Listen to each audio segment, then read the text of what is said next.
In week three's prompt here, we get introduced to a friend that wants to quit continuing with physical exercise because their muscles get sore.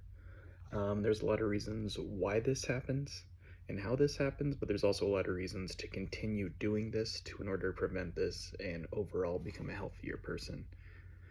So first off, I'll kind of talk about what a muscle contraction is and how it works. So the first thing that happens is the motor neurons stimulate the muscle to contract. There's neurons that innervate all of the skeletal muscles inside the body, and this sends a message to them. Um, as the message travels down the neuron, it'll go to the end of the synapse and it'll release acetylcholine into that junction, and that is the hormone that triggers the synapse to fire. As this happens, a sodium potassium gradient increase throughout the cell, and as that occurs, there's a positively and negatively charged environment that allows calcium to flood into the cell. The thin filament inside the muscle itself becomes exposed, and as this becomes exposed, calcium can bind to it. The myosin head binds to the actin, forming a cross bridge as this gradient occurs. And as this happens, the new myosin head that's charged with an ATP pulls on the thin filament. And as this pulls occur, we actually see the contraction of the head.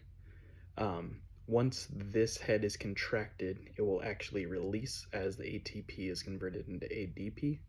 And then the new ATP will bind to the myosin head on there. And as that binding occurs, it'll break the contraction as the myosin head recocks on there and is ready to go and further repeat the cycle. Why a person becomes fatigued is as this occurs, cellular respiration, which is the different processes that end with the electron transport chain, produce that ATP. If a person's body cannot keep up with the oxygen demands for this, a person goes from the cellular respiration to an anaerobic process. This anaerobic process can work quickly, but as this happens, instead of going through the electron transport chain, it will stop at the citric acid cycle. And as this occurs, pyruvic acid is produced into lactic acid, and as lactic acid builds up, this is what creates the soreness inside the person's body. Essentially, it's just creating an oxygen debt that needs to be repaid, and that's what that soreness is just rebuilding and recouping and getting rid of all that lactic acid. Why a person should continue to exercise even if they are sore. As a person does this more, it trains their body to better adapt at converting during the aerobic process, and it does it more quickly.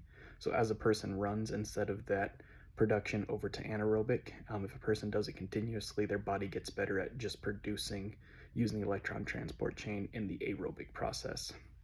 And if this continues, you build up stamina, you're able to go further, and you're not as sore with this. Another thing that can kind of help with this, if a person is continuously sore, is to drink lots of water, as it can help flush out the lactic acid levels that get flushed out through the kidneys. Rest after it definitely helps. And then even taking some magnesium supplements that help relax the muscles, allow those muscles to more easily be flushed of the lactic acid after that anaerobic process occurs.